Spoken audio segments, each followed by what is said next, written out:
Bonjour. Ah ben ça fait du bien. Ça fait du bien.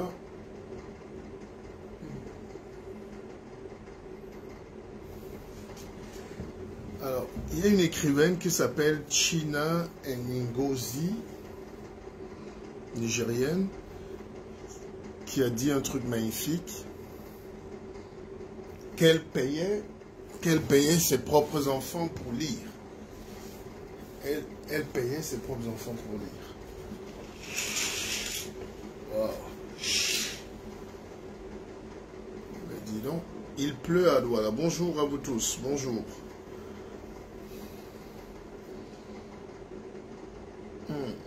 Je suis très fier de savoir que vous êtes connectés. Mais Douala est bizarre, il pleut. Hein? Inondation. Je sentais qu'il se passe quelque chose de pas correct. Quand il pleut, vous sentez une petite caresse. Mais là, on est carrément dans l'inondation. Bon, c'est Douala, hein. Je suis à l'hôtel Sawa. Et je peux vous garantir que c'est l'un des meilleurs hôtels. C'est l'un des meilleurs hôtels du Cameroun. Bon, c'est un très bel hôtel qui a une belle histoire. Je suis là, j'ai pris mes quartiers là et ça fait au moins 20 ans, ou 15 ans, ou 14 ans.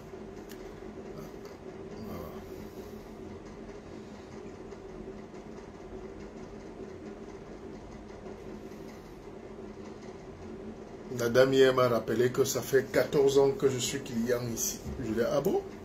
Le temps passe vite. Je ne me rappelais plus. Alors, il y a 14 ans, toi, tu étais où? Tu étais aussi à l'hôtel Sawa. Donc, mais je suis très fier et je vous parlais de l'écrivaine Chinua Ngozi qui disait elle était obligée de payer ses enfants pour lire. Un livre, $10. Et à la fin de l'année, ses enfants ont gagné beaucoup d'argent. Chaque année, les enfants collectionnaient les $10 pour avoir beaucoup d'argent. Alors moi, je suis entré à Douala hier, et pendant que j'étais en Dokoti, j'étais avec mon chauffeur. Il faut savoir que je ne conduis pas. Hein? Au Cameroun, j'évite de conduire. Les gars sont trop forts. Hein? Leur manière de conduire est bizarre. Surtout quand vous regardez sur l'axe lourd, aidé à Douala, vous voyez les risques que les gars prennent. Mais Dieu nous protège. Que Dieu vous protège. Donc, à l'entrée de Ndokoti hier, j'ai croisé des jeunes qui m'ont dit, mais 2025, on fait comment? Président 2025. J'ai dit, ah, vous voilà. Quand on va vous présenter un vrai projet de société, quand on va vous présenter un vrai attelage du savoir, quand on va vous présenter un vrai système de développement, vous allez nous détester. Vous détestez ça. Dans ce pays, après Paul Biya, tout le monde peut être président. Même un vendeur de piment. Donc les gens ne veulent même pas écouter. Les gens n'ont pas le temps. Et c'est terrible, c'est une époque terrible. Donc ça sert à quoi d'écrire 400 pages des choses? Gaston Kamga. Bonjour Monsieur Martial Bisson, le guide. Je veux lire. Je veux le livre. Ok. Je ne sais pas comment faire. Vous parlez inbox. Attendez. Je ne sais pas. Inbox. Je ne sais pas comment faire. Mais moi, je suis l'homme le plus simple. Vraiment, il y a des gens dans la vie qui jouent des rôles. Ils sont méchants et foncièrement aigris, mais ils sourient quand il y a la caméra ou bien ils sourient quand... Et puis quand vous les croisez, ils sont détestables. Moi, si vous me connaissez vraiment, vous savez que je n'ai pas de community manager. Je n'aime pas ça. J'ai fermé mes comptes. Personne ne peut écrire pour moi. J'ai beaucoup de messages et j'essaye de répondre. Essayez de me joindre par tous les moyens, vous allez m'avoir. Donc je passais hier vers Ndokoti. Il y a un jeune qui est ingénieur statistique de pétrole aux États-Unis et qui m'a stoppé. Il était en culotte. Il ne faut jamais négliger les gens. Et il a dit qu'il veut le livre. Mais je dis, écoute, moi au Cameroun, comment je vais avoir le livre disponible? Mais voilà, paye par PayPal. Il me dit, tu as un PayPal? Il me fait le PayPal. Il me dit, il est chargé de recruter les ingénieurs français pour les placer au Cameroun, dans le domaine du pétrole. Il ne faut jamais sous-estimer. Et puis, toujours en Ndokoti, j'ai croisé près de 5 gars qui m'ont dit, ah mais voilà le président. Mais tu es où? On te veut pour 2025. Je dis, ah, vous voilà. Dans ce pays où même un vendeur de plantain peut être président de la République, méfiez-vous. Ça va être très dangereux en 2025. Donc sinon, je suis là, je suis au Cameroun, je suis bien. J'essaye de me reposer. Il y a beaucoup de projets qui arrivent. Entre-temps, comme on ne vit pas que de la politique politicienne, il faut aider, il faut être au service. J'ai créé l'académie à Keva, où je forme, je délivre, je donne du savoir à mon niveau. Mais le savoir n'est pas une coupe pleine. Hein. Le savoir est une conquête. Voilà, donc j'essaye d'avancer, de vous donner le minimum dans le cadre de mes lives, très appréciés. La preuve, il est 3 h du matin, on est déjà près de 50 là. 50 personnes en ligne, 31 personnes. Et on va atteindre 100. Donc je suis là pour répondre à toutes vos questions. Moi, je ne fais pas de chichi. Et je constate juste que vous êtes dans un pays très violent. La vie coûte cher, il y a de l'inflation. Mais ça, c'est dû peut-être au Covid. Quand j'ai dit l'autre jour, dans une chaîne de télévision que je ne citerai pas, quand j'ai dit que quand je venais au Cameroun, il n'y avait aucun expatrié dans l'avion, je suis près de 400 passagers, les gens croyaient que j'invente. Mais c'est vrai. Il y avait un seul blanc. Un seul. Un vieux retraité de France qui venait chercher Mbazo à Yaoundé et il tremblait en cherchant son bagage. Dans un pays qui a des signaux comme ça, qui a quand même des tensions, soit de trésorerie, soit des tensions politiques, soit des tensions de communication. Parce que les gens qui ont dit l'autre jour que là-bas, ça ne sert à rien, ceci là-bas, ça fait ceci. Moi, je dis, je n'entre pas dans ce débat-là. Mais ça, il faut avoir quand même la lecture. Aujourd'hui, même si 5 personnes font en plan serré une manifestation hostile à un régime, ça va porter dans le monde entier. Ça va aller partout. Les journaux titrent partout. Et la presse, les réseaux sociaux, il y a un relais.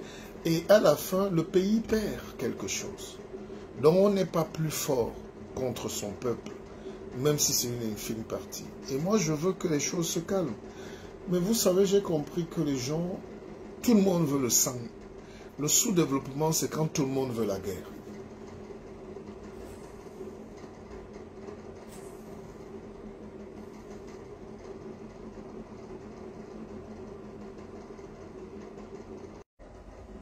Oui.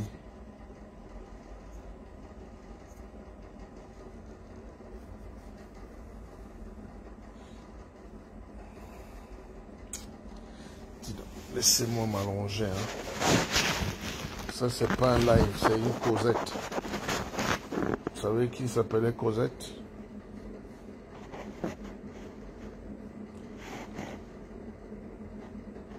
Audrey Nini. Bienvenue sur le Cameroun. Non, il y a trop de haine dans ce pays. C'est fatigant. Il y a trop de haine dans votre pays. Je pense qu'il va falloir prendre au moins 10 ans pour apprendre aux gens à s'aimer. Les gens sont tendus.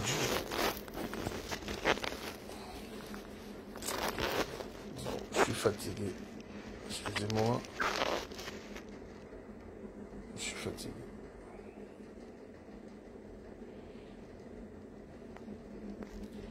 Alors, je fais un live pour essayer de réfléchir avec vous. Mais nous, vous ne pouvez même pas réfléchir sur ce pays en ce moment. Tout le monde est fâché. Et au-delà de la fâcherie, il y a une jalousie extrême. Je suis passé à la télé de mon frère Obama. Quelqu'un me dit, mais pourquoi tu vas passer là-bas? Obama, c'est mon jeune frère.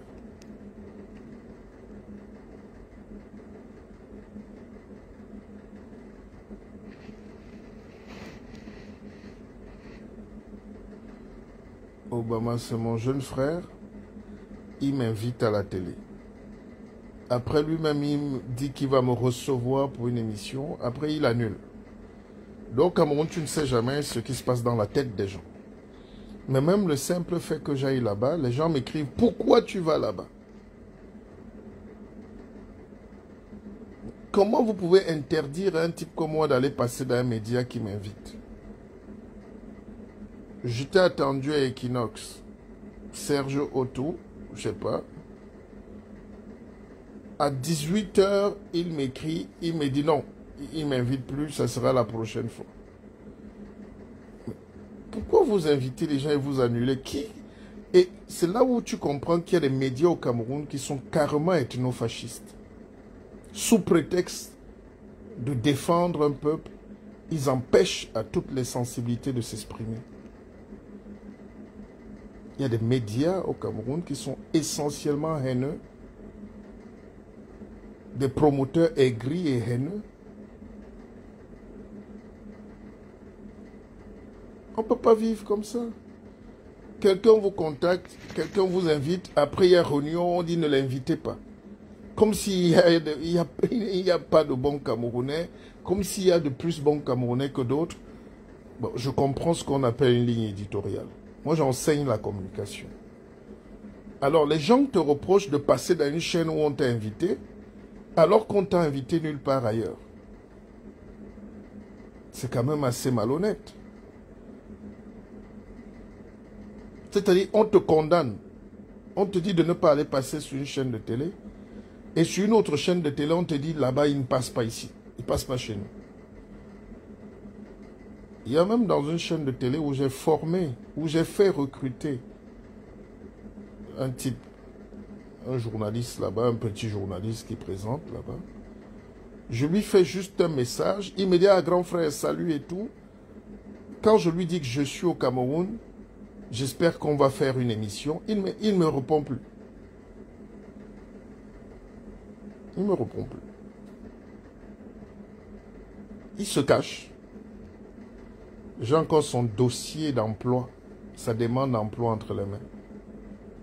Donc, on est un pays aujourd'hui où les gens vivent de la censure permanente et de la haine permanente. Et ils accusent le pays de ne pas avancer. Ils accusent toujours les autres. Comme je n'ai pas l'énergie à perdre, je n'ai pas le temps à perdre, je rappelle à tous ces gens que je suis un média à moi tout seul. Quand vous invitez quelqu'un dans vos médias, encore que mon histoire est particulière, je suis le premier journaliste indépendant de ce pays. Au cas où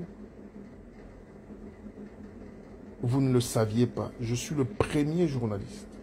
Je ne parle pas des aînés, je dis de ma génération. Je vais vous faire un petit rappel mémoire. Juste un petit rappel mémoire. Quand on rentre de France, quand je rentre de France,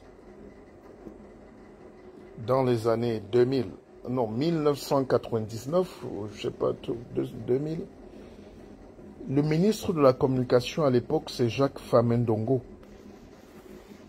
C'est lui qui signe le communiqué de libération, de la libéralisation audiovisuelle. Et ce texte a été promulgué et diffusé à la radio à minuit. Et nous étions à Bonanjo, on est parti à Bonamoussadi, j'étais avec des amis,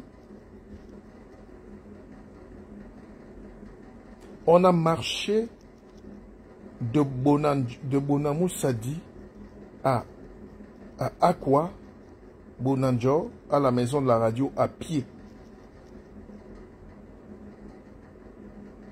Sous la pluie. J'avais un ami qui s'appelle Constantin Fonkou, j'espère qu'il est vivant. J'avais un ami qui s'appelle Max Amadou Bebel. J'avais un autre ami, non mais Léonard Châtelain travaillait déjà. Nous avons marché sous la pluie pour célébrer la venue de la liberté de la presse au Cameroun. Je suis le premier producteur camerounais de télévision privée. Joseph Sack avait une télévision au Cameroun qu'on appelait TV Max. Nous sommes dans les années 95 ou 14, je ne me rappelle plus bien.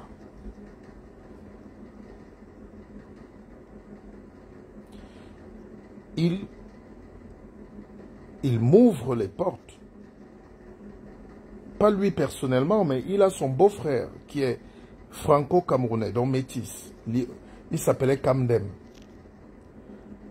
Kamdem me voit et on travaille sur la production d'une émission des samedis de l'estuaire. C'est ma première émission produite. Parce que les Camerounais sont malhonnêtes essentiellement et amnésiques quand il faut. Je suis très jeune à l'époque. Et je commence à mettre 1 million de francs. Nous sommes dans les années 95. Je peux me tromper de date, mais les faits sont là. Et TV Max, à l'époque, est la seule chaîne, la première chaîne de télévision au Cameroun.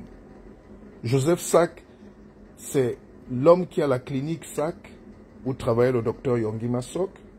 Le Collège des Nations, c'est à Bonapriso, c'est encore là. C'était l'un des plus grands collèges du Cameroun. C'était les premiers milliardaires du Cameroun. Donc, ses fils, ses héritiers, donc, sont là encore vivants. On met des gros moyens à ma disposition. Je vais tourner donc une émission au comptoir colonial, où dans mon équipe, j'ai Félix Nzoning, qui est un jeune élève. Il est peut-être en 3e ou 4e. Moi, je suis déjà à l'université. Félix Nzoning, qui est professeur d'économie aujourd'hui au Québec. C'est lui qui portait mes caméras, mon réalisateur. Il est grand professeur aujourd'hui. Chroniqueuse, Jocelyne Nankam, qui est devenue Jocelyne Fotso aujourd'hui. Que vous connaissez. Elle est ma chroniqueuse que je recrute pour le cadre de cette émission. Notre premier programme, on le réalise. Le deuxième programme, au bord de l'eau, c'est avec Tom Yoms. Paix à son âme. Tom Yoms vient avec Dinali, une jeune dame qui vient de Paris. Elle aussi, elle est bourrée de haine envers ma personne aujourd'hui, alors qu'elle me suivait partout. C'était mon amie.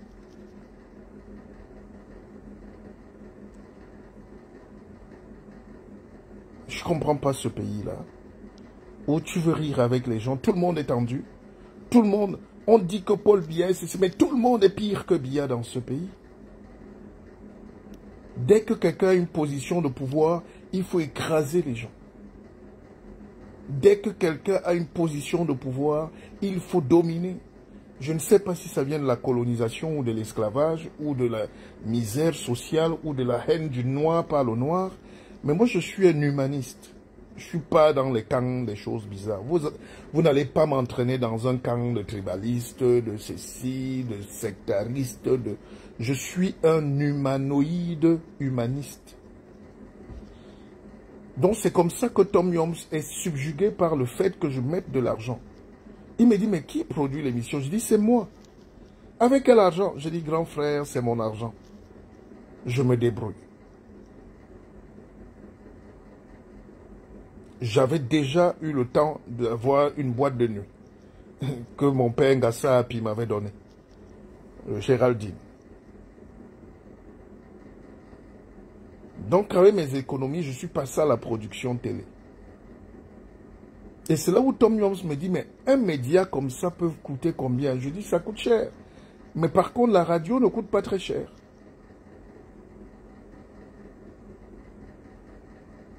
La radio ne coûte pas très cher.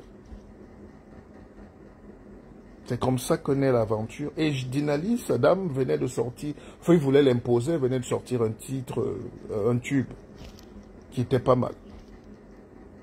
Donc voilà comment on arrive à créer la première radio privée. Enfin, Tom Yoms. Et je suis la première voix de cette radio, le premier journaliste. Tom me fait appeler, et puis toute l'équipe.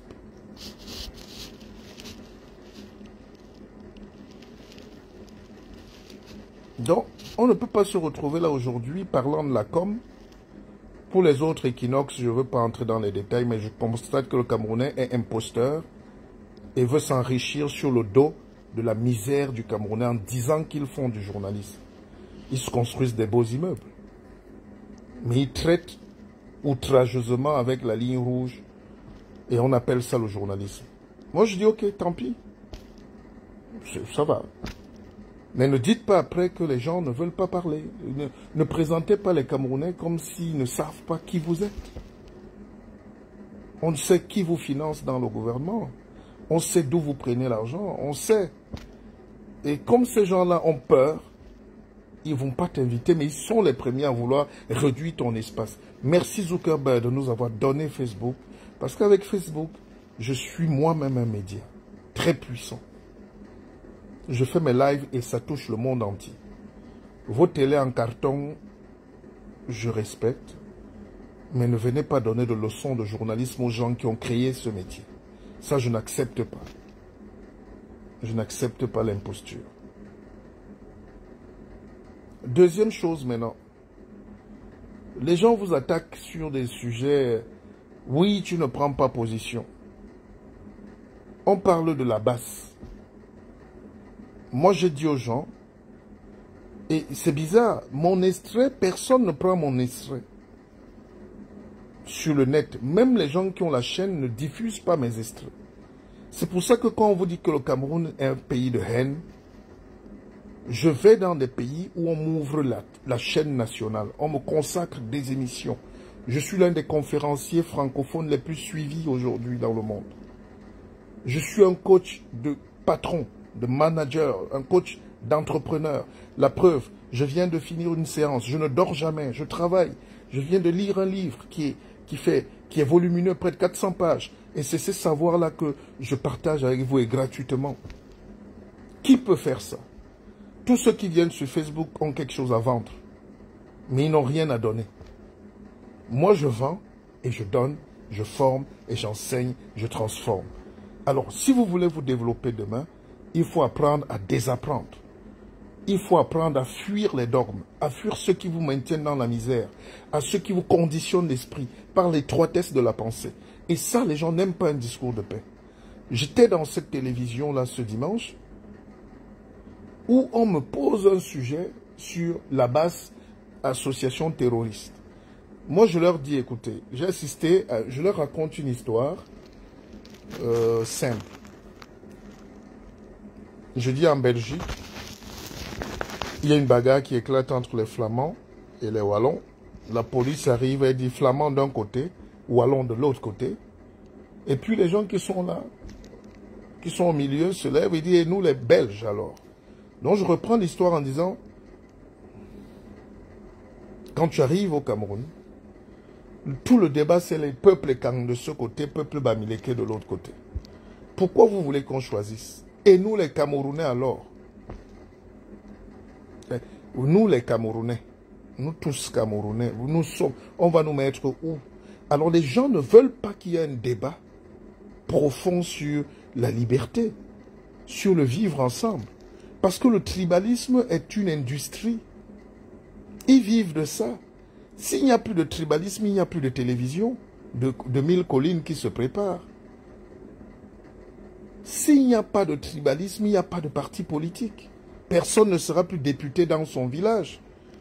Et beaucoup rêvent de ne n'être que députés dans leur village. S'il n'y a pas de tribalisme, il n'y a pas de coupure communautariste, fédéraliste, maire de son village, maire de son bengue. Aujourd'hui, le noir ne veut pas faire comme une fusée. La fusée, c'est un assemblage d'éléments qui fait propulser la dynamique. We don't work a lot or enough for peace and unity, whatever. Tu ne peux pas faire décoller la fusée si tu es seul. Tu ne peux pas te développer dans un pays si tu es seul.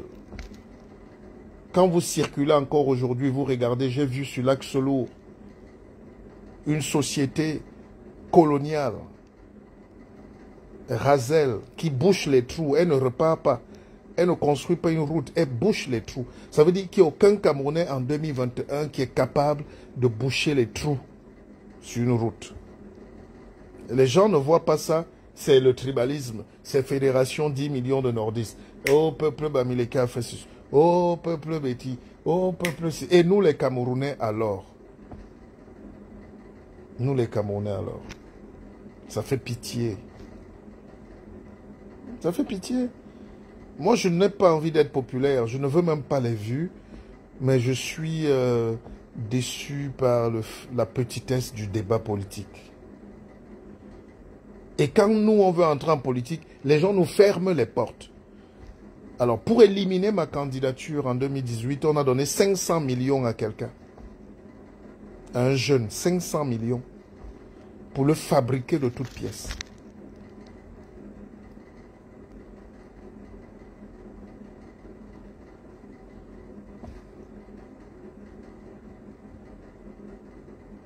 Et on vous ferme tout. C'est-à-dire, il y a un système. C'est pour ça qu'il n'y a que le peuple qui peut soulever le couvercle de la marmite là pour sortir de cet emprisonnement. Mais ce peuple-là n'est même pas déjà prêt à recevoir ou à identifier qui peut vraiment lutter pour lui. Chacun veut manger.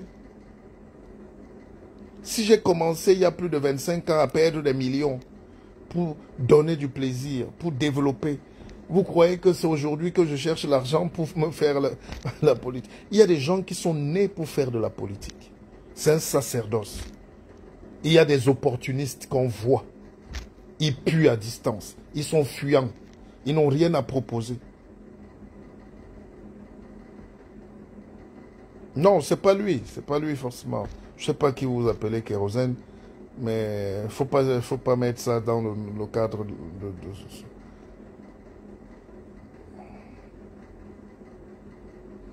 Donc, voilà, je suis sur l'axe lourd. Je vois encore des billes de bois qui s'alignent. On dit que la forêt se gâte. Mais personne ne se pose de questions. Toutes ces billes de bois avec la boue, les racines, il y a bien des Camerounais qui se font des milliards là-dessus. Entre-temps, un enfant est pieds nus à Garé Gombo. Un enfant est pieds nus à Batouri. Un enfant est assoiffé avec le Kwashiorkor à Belabo. Qui prend cet argent de bois? Et les compagnies européennes vont venir nous parler d'écologie. Oh, ne mangez plus le pangolin. Oh, ne mangez plus le porc-épic. Vous détruisez votre... Mais quand tu coupes une bille de bois, tu coupes 1000 ans d'histoire. Et ça fait 200 ans qu'on nous coupe le bois. Et ça ne finit pas. Même la transformation ne suit pas. Quels sont donc ces mécanismes? Qui sont ces Camerounais qui ont les titres fonciers de nos forêts et au lieu même de créer l'industrie, se cachent à Yaoundé ou je ne sais pas où à Douala et donnent ça aux petits Libanais et c'est eux qui nous détruisent le pays et ces gars viennent nous donner des leçons quand on veut parler au peuple. Ils ont des milliards, ils ont emmagasiné des fortunes. C'est ça le businessman idiot pauvre camerounais. C'est qu'il n'a pas de cœur. Il y a en ce moment où je vous parle quelqu'un qui est en train de faire venir des maquereaux pourris pour faire manger ça à ses propres frères sous prétexte que c'est les affaires. Il y a quelqu'un qui est en train de remplir une poubelle de papier hygiénique, de serviettes hygiéniques, de vieux matelas pour venir vendre sur les bords de la route. Il va se faire 100 millions. Mais il est en train de détruire la santé mentale et physique de son propre peuple. La patrie, donc, le patriotisme, c'est oser innover, investir pour perdre. Pour être milliardaire, il faut perdre des millions. Pour être millionnaire, il faut perdre des centaines de mille. Toi, tu es pauvre parce que tu ne veux rien perdre. Tu te crois riche. Pour développer la France, les gens ont misé sur l'industrie, sur l'innovation, sur la technologie, l'intelligence supérieure. Pour développer l'Allemagne, ils ont misé des fortunes, quitte à perdre, pour développer l'aéronautique. Aujourd'hui, tout le monde veut aller acheter une Mercedes. Vous savez combien d'énergie et d'argent, de travail, de cerveau, de jus on a mis pour fabriquer les Mercedes? Qui va donc développer l'Afrique si nous tous on est négatifs, fuyants, si on est dans la débrouillardise permanente, l'opportunisme? On parlait de politique, mais même en économie. Dans le sous-développement, c'est l'association de l'opportunisme et de la bêtise. Et voilà les vrais sujets. Et quand vous passez dans les télévisions ou dans les radios ici, tout le monde veut te parler de la tribu. Tout le monde veut que tu dises un truc sur le village. Moi, vous avez la malchance. Moi, je connais tout le Cameroun. Je connais tout le Cameroun, fait de A à Z, du nord au sud, de l'est à l'ouest. Je passe mon temps à voyager. J'ai passé toute ma vie, le peu de temps que j'ai pu faire au Cameroun, à découvrir l'autre. Pas dans les livres. Tu ne peux pas être dans ton pays et c'est le livre qui t'apprend ton pays. Descends à Batibo, va à Koutaba. Va à Maïdougouri si tu veux, vers Kanou là-bas. Dans la Damawa, l'extrême nord, tout ce que tu veux. Va à Ndjoum. Déplace ta voiture, va à Boya. Va vivre toi-même la réalité. Et tu vas constater qu'il n'y a ni tribu, ni clan. Il y a un peuple.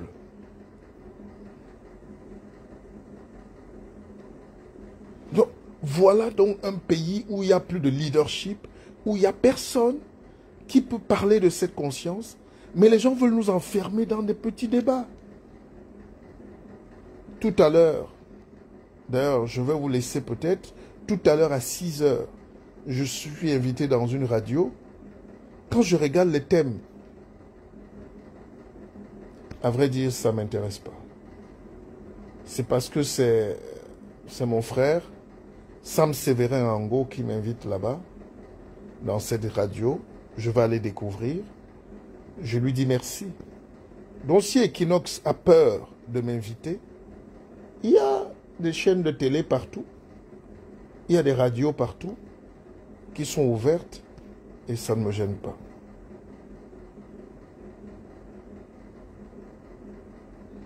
Monsieur Charles Njomgan, vous, je vous dis, c'est la dernière fois que vous venez m'attaquer dans mes directs. Quand je parle de Makero pourri, là, on est d'accord. Parce que ça vous intéresse. La dernière fois, vous avez été très violent envers moi. Je ne vous permets pas de me parler sur ce ton. Et vous voyez, je ne vous ai pas bloqué. Vous êtes revenu aujourd'hui. Donc, je profite pour vous dire que vous cherchez la mauvaise personne. Ne m'emballez pas dans votre médiocrité. Même si j'ai 2 vues, je vais faire mes enseignements. Ce n'est pas vous qui m'avez formé. Même si j'ai une seule vue, je ferai toujours mes lives. Ça, personne au monde ne peut m'empêcher. Personne au monde.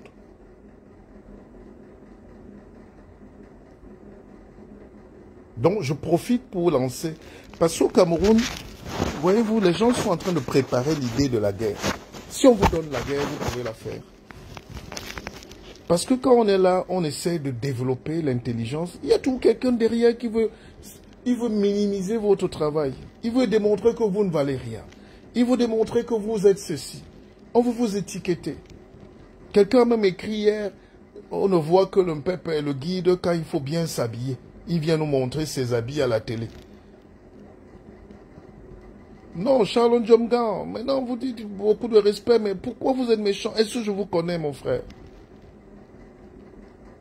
Est-ce qu'on a déjà eu un problème? Pourquoi vous pouvez attaquer quelqu'un pour rien? C'est cette violence-là que je dénonce. Ça fait très mal. Enfin, nous, on est habitués. Nous, on est habitués. Personne ne peut... D'ailleurs, peut-être vous ne me connaissez pas physiquement. Hein. Je vous invite à me croiser physiquement. Hein. On n'est jamais le plus fort. Et on n'est pas là pour célébrer la violence. Mais je suis un homme. Hein. Je suis un homme.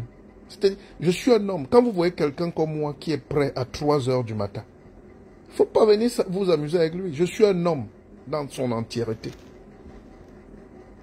Donc les petites micmacs des Camerounais, là, vous m'amusez. Celui qui est prêt à m'affronter, qu'il vienne un jour en face. Moi, je vous dis, s'il a la malchance de venir la nuit, il va encore ramasser double. Moi, je ne dors pas. On ne fait pas la brutalité pour la brutalité. Il faut une violence, peut-être qui développe. Mais les gens sont violents pour rien. Tu veux réfléchir, on te tague. Tu veux faire ceci, tu amènes un discours de paix, tu es l'ennemi. Depuis quand celui qui parle de paix est l'ennemi?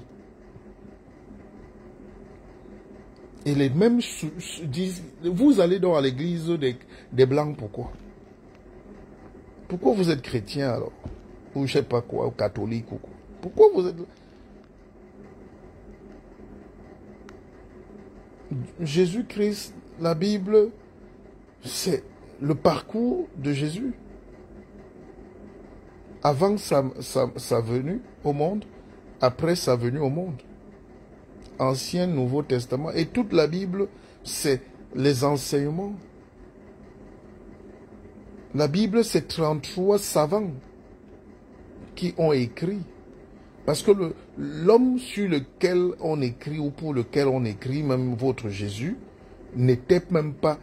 Il était dans l'action, donc il ne pouvait pas écrire. Donc, c'est pour dire que Jésus n'avait pas la capacité d'écrire. C'est les épîtres aux Romains, c'est Saint Paul, c'est Matthieu, c'est je sais pas, tous ces prophètes-là qui ont écrit, les pharisiens, les corinthiens, tout ce que vous voulez, c'est les savants qui écrivaient pour dire voici ce que Jésus était. Voilà un homme. C'est lui qui a fait ça, c'est lui qui a fait ça. Jésus lui-même ne savait pas ce qu'il faisait. C'est comme un enfant au quartier qui chaque matin va balayer la maison des femmes âgées, il puise l'eau, il aide les vieilles personnes. Demain, on va raconter son histoire. On va dire, il y avait dans ce quartier un petit garçon orphelin qui avait fait ceci, qui faisait cela, qui faisait cela. En réalité, c'est ça l'idée de la Bible. Mais les Africains ne veulent même pas comprendre.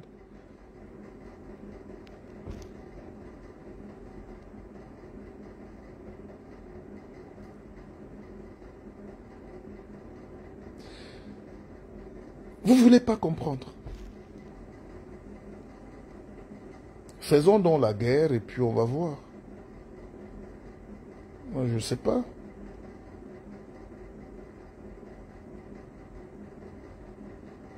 Slanwa Fundwaga.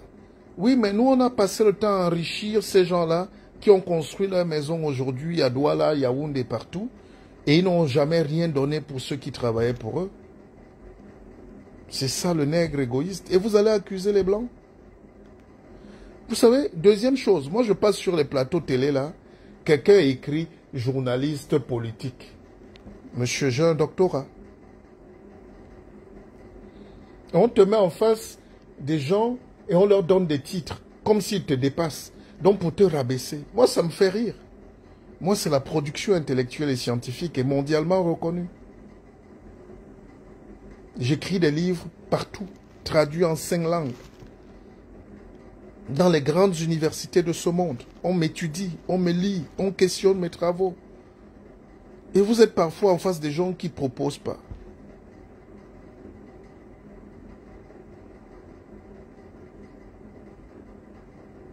Donc comment nous pouvons donc créer un pays où un type comme moi arrive, on veut te rabaisser? Il faut on a peur, il faut qu'on te mette derrière. Vous pouvez mettre une lumière derrière.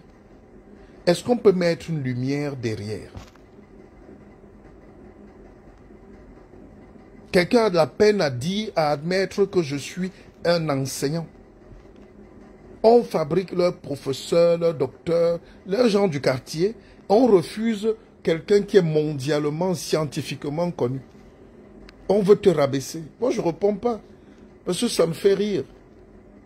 Ça me fait rire. Bientôt, on va commencer à dire, présenter les diplômes. Moi, je ne fais pas ça. J'ai un discours fédérateur. Je suis prêt à prouver aux gens là qui vivent et qui ont peur de ne plus être nommés que vous n'êtes rien parce que c'est la République qui est au-dessus de la tribu, c'est au-dessus de vos calculs politiciens.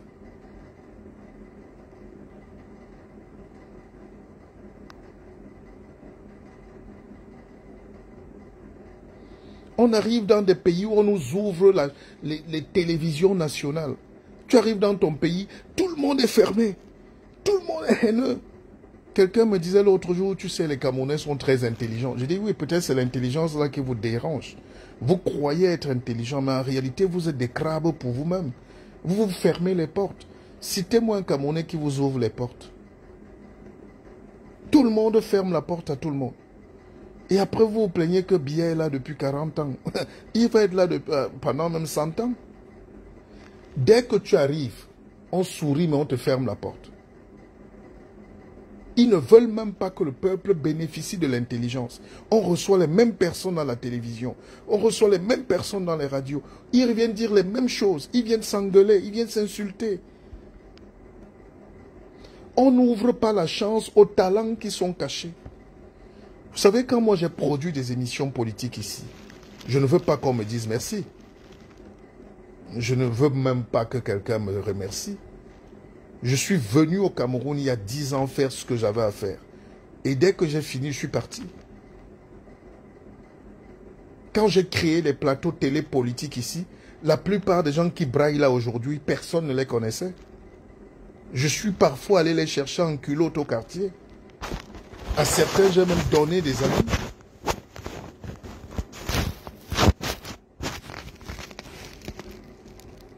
À certains, j'ai donné mes propres vestes pour passer à la télé. Donc, aujourd'hui, quand on me présente comme un enfant, on veut me faire comme si passer à la télé me donne quelque chose de plus. Je suis sur ma télévision ici. Ou je suis même dans ma chambre d'hôtel, je suis à l'aise. Je suis heureux.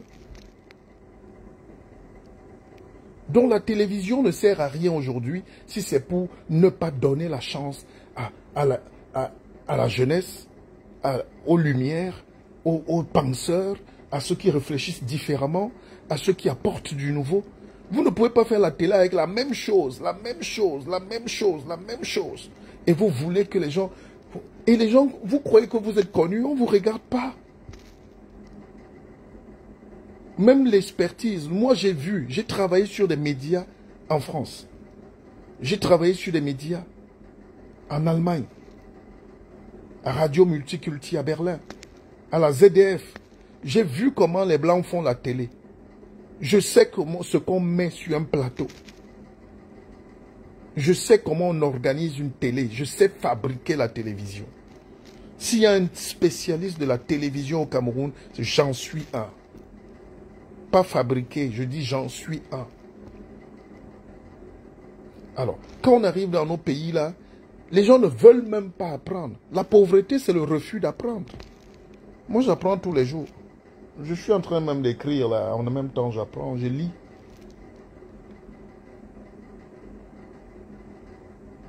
Citez-moi un spécialiste de la télévision. Parce que les gens, ils sont devenus les monsieur Jourdain de la télévision. Ils croient faire de la télévision en faisant du quartier et de la sauvagerie villageoise. J'étais à Abidjan, les gens mettent 50 milliards pour créer une télévision. Allez à Abidjan, demandez qui a les télés. Je ne vais pas les citer, ça va vous énerver. Les gens mettent 50 milliards. Quelqu'un enlève 50 milliards. Il lève 50 milliards avec ses partenaires. Il crée une télé comme en Europe. Pour ne pas être complexé, on donne ça aux Ivoiriens. Ici, les télés, dès que le gars gagne 450 millions, il va construire sa maison au village. Dès qu'il gagne, il construit vite son immeuble. Il oublie même parfois d'acheter même le tapis pour son studio télé. Et les gens croient que c'est ça la télé. La télé, c'est la structure, l'infrastructure et la structure. Le développement, pareil. C'est par rapport à la qualité de la télévision qu'on connaît. Et vous n'aimez pas la vérité, c'est pour ça que vous ne pouvez pas m'aimer. Je ne vous aime pas non plus. Et on reste comme ça. Il n'y a pas mort d'homme.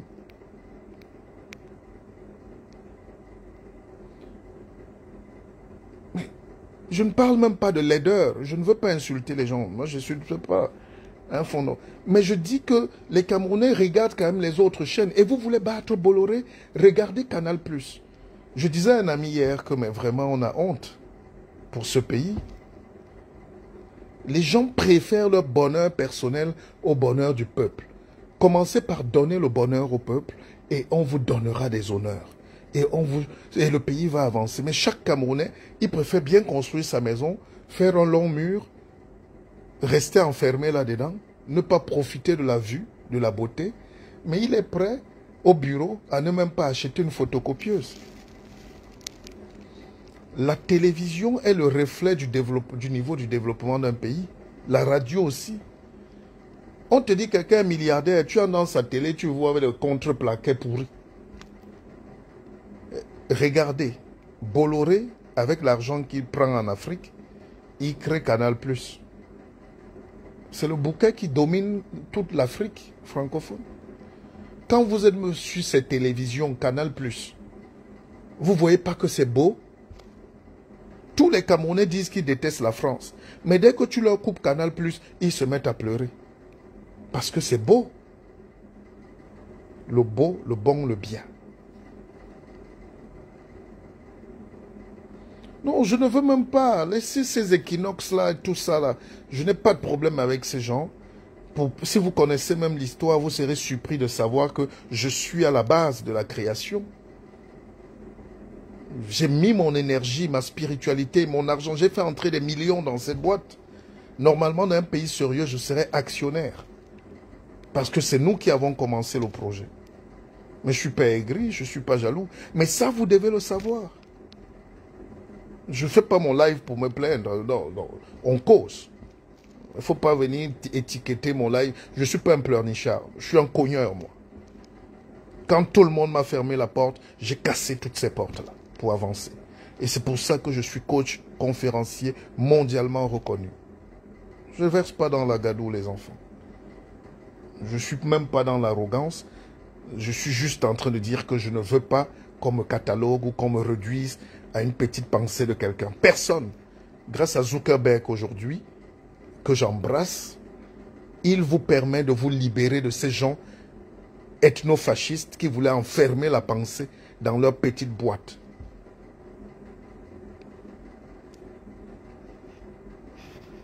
Franck Motsebo, peut-être tu viens de te réveiller. Mais je ne suis pas ton ennemi, petit frère. Hein? Si on te donne un tiers de mon parcours, tu vas marcher bancal. Hein? Tes fesses vont toucher le sol. Donc quand tu dis que je gonfle trop, je ne suis pas le tapioca petit. Vous n'aimez même pas les valeurs. J'ai compris un truc au Cameroun. Il faut que tu sois bas, qu'on t'écrase. Ne gonfle pas. Il faut que tu te taises. Dans les ministères, il faut que tu ne parles pas. Dans les sociétés, tais-toi, le patron passe. Oh, les chauffeurs ne doivent même pas manger avec les patrons qu'on conduit. Il y a les ascenseurs pour les ministres, les DG, et le peuple s'entasse là-bas. Il faut rester comme ça.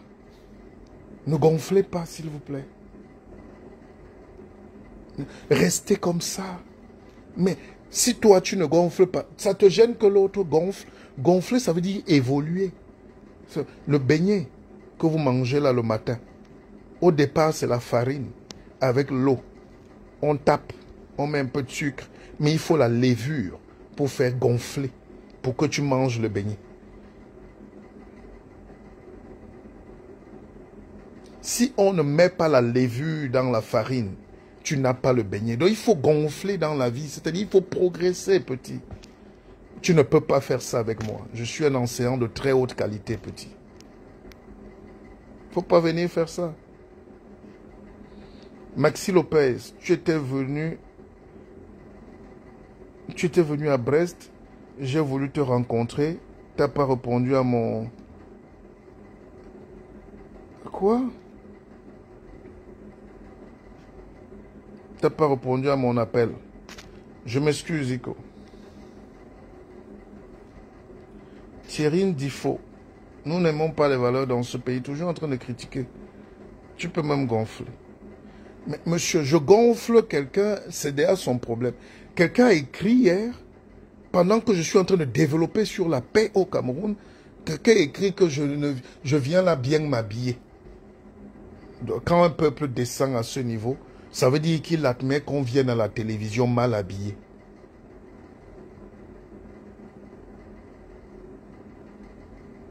Ça veut dire qu'il faut venir, il faut être sale.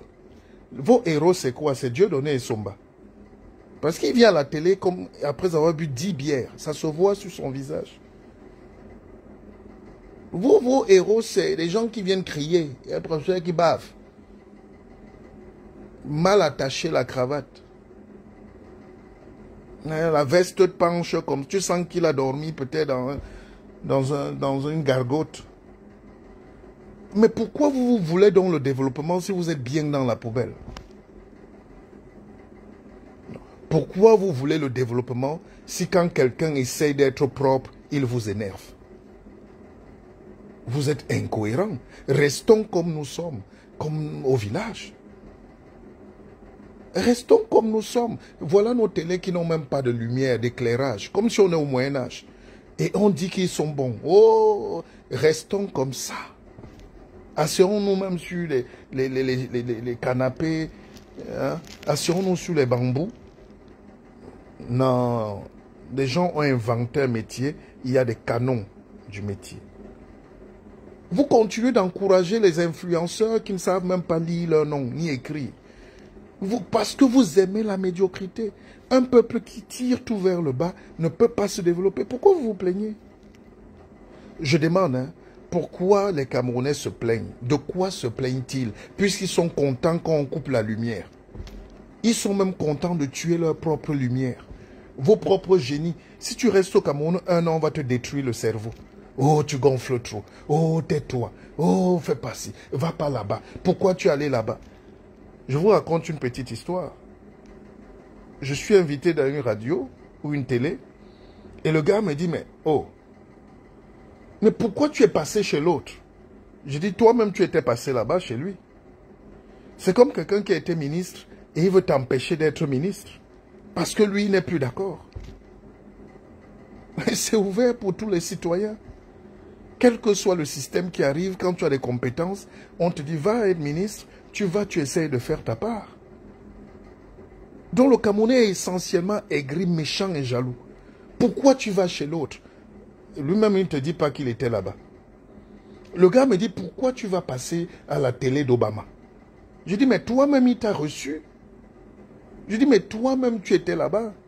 Pourquoi moi, je ne t'ai pas dit, pourquoi tu m'empêches d'aller là-bas? Alors que toi, tu y étais. Donc, tu m'empêches d'aller travailler chez Bocom, alors que toi, on t'a licencié de chez Bocom, comment?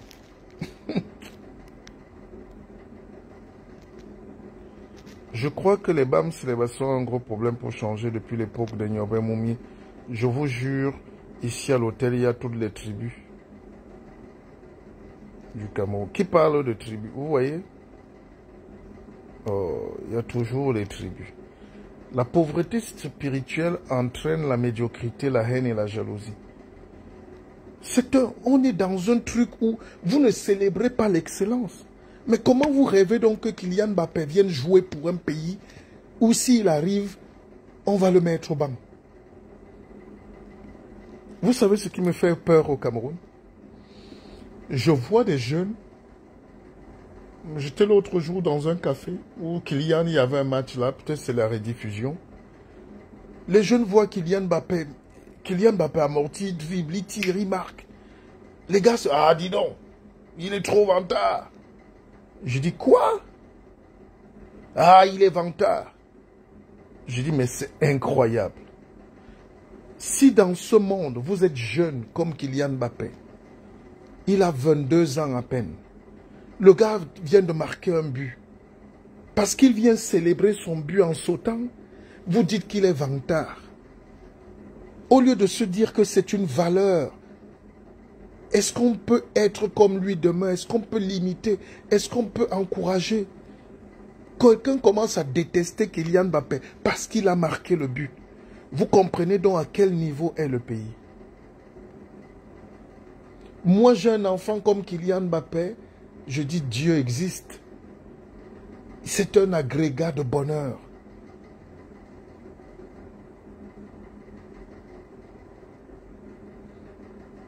Vous ne pouvez pas voir. Et quand je regarde ça, je dis, mais c'est pas possible. C'est comme si Abega Théophile jouait. Et Abega nous donne le plaisir au terrain. On dit, c'est un vantard. Chassé. Si Abega vivait aujourd'hui, on allait le tuer. Il n'allait pas jouer à l'équipe nationale. Si Bidarantes jouait aujourd'hui, il n'allait même pas être sélectionné parce qu'il est vantard. Roger Mila, tout le monde connaît Roger Mila. Vous connaissez la touche de Roger Mila? Quand Roger Mila était au stade, il redresse le col. Il amortit le ballon, il redresse le col. Donc aujourd'hui, on allait l'assassiner. Mila est un génie sur le terrain. Appréciez le génie, ne regardez pas le col qui bouge. C'est pareil en politique. Quand j'arrive dans mon pays, je veux donner du savoir. Je veux organiser des conférences. Je suis allé dans des villages. J'ai donné de l'argent même pour défricher le stade. Je veux faire la coupe dans mon village. Les enfants bouffent. Ils bouffent. Pour défricher leur propre stade de football, on te dit de payer. Voilà le Cameroun. Tu veux donner du plaisir aux enfants, à la jeunesse. On a réduit l'état de pauvreté où on te demande de payer. Nous, pendant les vacances, on prenait les machettes nous-mêmes. On débroussaillait le stade pour que les élites viennent nous donner même un ballon. Aujourd'hui, tu achètes les maillots, tu achètes les ballons. Tu payes pour qu'on défriche le stade. Et les enfants veulent encore à boire. Et ils t'engueulent. On dit que tu n'es pas une élite. Tu n'es rien. Et tout le pays est comme ça. On a fait 40 ans de jalousie. Couplé à 60 ans d'inutilité. On a des Camerounais qui sont ingénieurs à la NASA. Vous avez des Camerounais qui sont chercheurs, qui sont inventeurs. Ils ne peuvent jamais venir ici. Parce que vous êtes détestés et détestables. Il y a des docteurs, des professeurs, des ceci. Il y a même des milliardaires, ils sont partout. Ils sont en train de me regarder en ce moment. Ils ne viendront jamais dans ce pays. Parce qu'il y a quelque chose de haineux. Il y a quelque chose de puissamment réfractaire au progrès que vous avez développé. Et ça fait très mal, les gens. Laissons la politique de côté. Laissons ces choses-là. Et bientôt, vous allez entendre, les mêmes ne veulent pas qu'on leur donne la lumière. Et demain, ils vont prendre un petit type au quartier. On va dire, c'est lui notre héros. Lui. Dès qu'il va venir, on va se rendre compte qu'il ne peut rien faire. Oh, vraiment, le pays ne va pas bien. On croyait en ceci. Mais vous croyez en qui? Croyez en qui?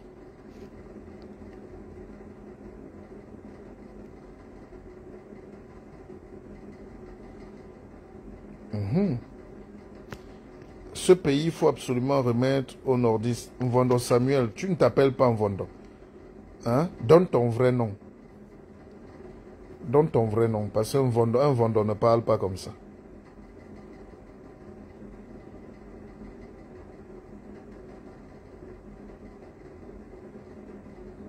Tu as été au Grand Mal, qu'est-ce que ça devient? Grand Mal, c'est quoi?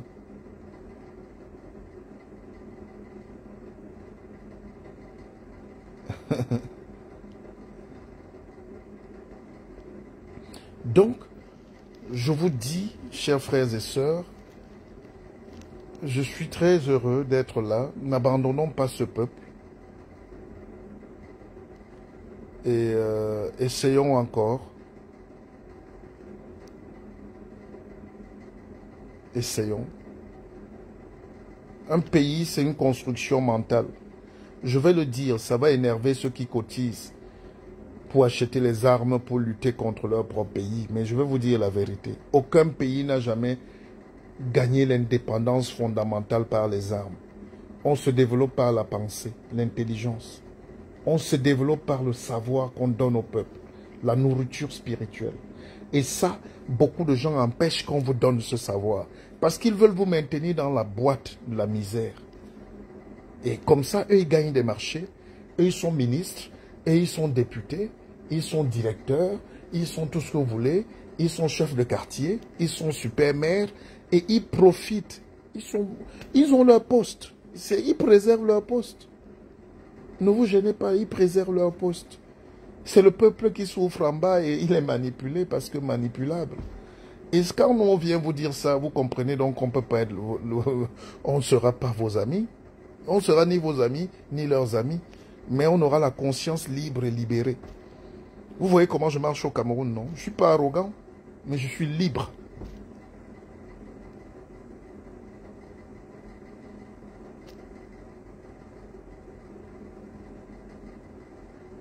Mais Vendor, je te prends en direct, ça veut dire quoi?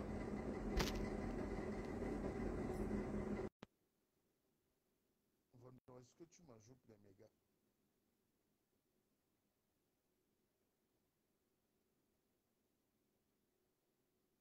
Paul Pat. Voilà, Vendor Samuel dit prends-moi en direct. Maintenant, je veux le prendre en direct. Il ne répond plus.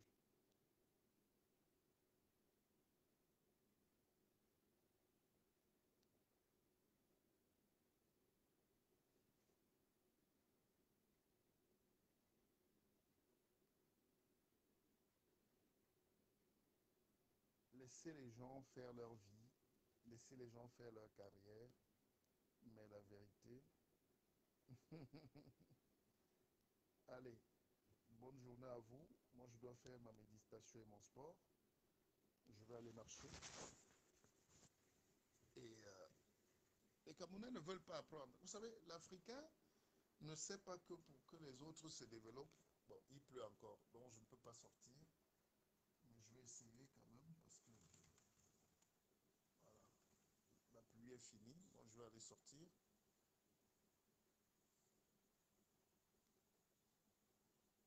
Oh, ils ont coupé le feu. This is amazing.